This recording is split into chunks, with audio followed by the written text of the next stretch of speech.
Hello guys, may hapon. So na ako i-share sa inyo ha. Sa karon guys, medyo dagko na ako ang pitsay. So kailangan na ako harbison. Kay daghan kaayo. So bawas-bawasan ako ni. Dapat tag-isa rin nila dapat. So wala na ako na gamitig abono guys. Organic fertilizer lang.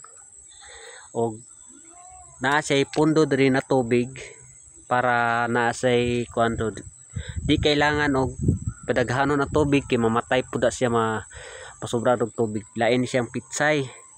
So kailangan bawasan yun sa tubig, daghan na kay ni oh.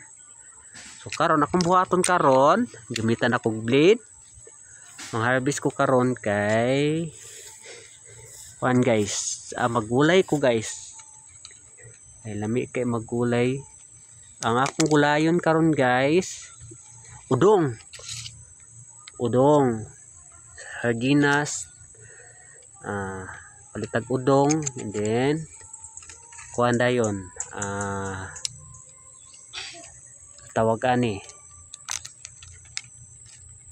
kining gisahon na to. So mo ni siya, harvest na ko gamay.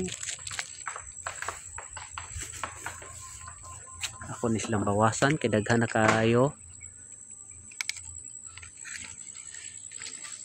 Wala gagmay, okay ra ning gagmay harbison.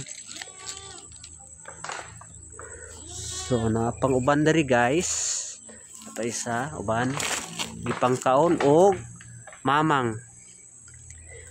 Wala man ako gamitig spray. So presko yun na pitsay. Walay sagol na spray.